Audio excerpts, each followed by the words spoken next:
Setelah ditetapkan Komisi Pemberantasan Korupsi sebagai tersangka, Menteri Energi dan Sumber Daya Mineral Jero Wacik masih belum masuk kantor. Untuk mengetahui informasi selengkapnya kita bergabung bersama reporter Carlos Michael yang telah berada di kantor ESDM di Jalan Medan Merdeka Selatan. Carlos, ya dari pantauan Anda bagaimana suasana terkini di kantor ESDM? Apakah Jero Wacik siang ini terlihat di kantornya? Iya, Indri Soekardi, sejak pukul 9 waktu Indonesia Barat pagi tadi kami berada di gedung kantor Kementerian ESDM yang berada di simpang antara Jalan Medan Merdeka Selatan dan Jalan Mh Tamrin Jakarta Pusat. Dan kami memantau di sini sejak tadi pagi belum terlihat adanya tanda-tanda kehadiran dari Menteri ESDM yang juga tersangka kasus korupsi yang sudah ditetapkan sebagai tersangka oleh Komisi Pemberantasan Korupsi Rabu lalu berkantor.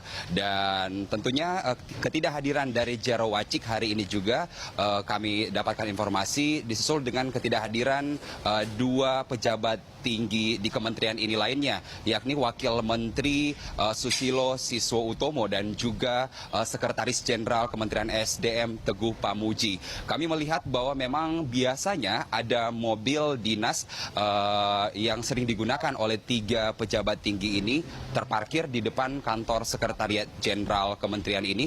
Namun sampai saat ini pukul 12 kurang 20 menit tidak ada satupun mobil yang biasanya digunakan parkir tepat di sini. Dan untuk sementara memang aktivitas di gedung Kementerian ESDM sendiri relatif sepi. Beberapa karyawan dan juga pegawai di sini bekerja seperti biasa dan tentu sesaat lagi menunggu waktu salat Jumat. Dan informasi yang kami peroleh dari petugas pengamanan dan juga penerima tamu di gedung Sekretariat Jenderal Kementerian ini, dari ditetapkan sebagai tersangka pada hari Rabu lalu, Jero Wacik sudah 2 hari berkantor di gedung. Wakil Menteri terlihat pada pagi harus mengikuti kegiatan silaturahmi bersama dengan para wartawan di Bogor, Jawa Barat. Sementara itu Sekretaris Jenderal Teguh Pamuji saat ini juga belum terlihat berkantor. Seperti itu, Indri. Lalu apakah Wakil Menteri sudah menggantikan fungsi dan tugas Jero Wacik, Carlos? Iya, Indri, informasi yang kami peroleh tentunya kami gunakan berdasarkan hasil konferensi pers yang disampaikan oleh Wakil Menteri ESDM sendiri beberapa hari yang lalu.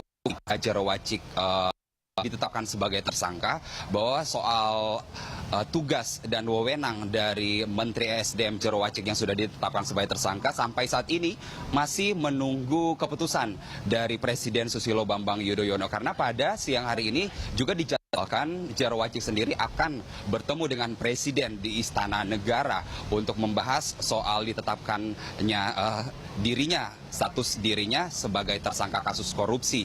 Dan tentunya kita akan terus menunggu apa keputusan dari Presiden sendiri. Namun Wakil Menteri SDM sendiri pada beberapa waktu lalu ketika konferensi pers mengatakan bahwa untuk sementara tugas-tugas harian dari Kementerian SDM akan otomatis dilaksanakan oleh Wakil Menteri dibantu oleh Sekretaris Jenderal. Demikian sementara itu dulu yang bisa kami sampaikan dari gedung Kementerian SDM. Kita kembali ke studio, Indri Soekardi. Terima kasih atas laporan Anda. Carlos Michael melaporkan langsung dari kantor ESDM di Jalan Medan Merdeka Selatan, Jakarta.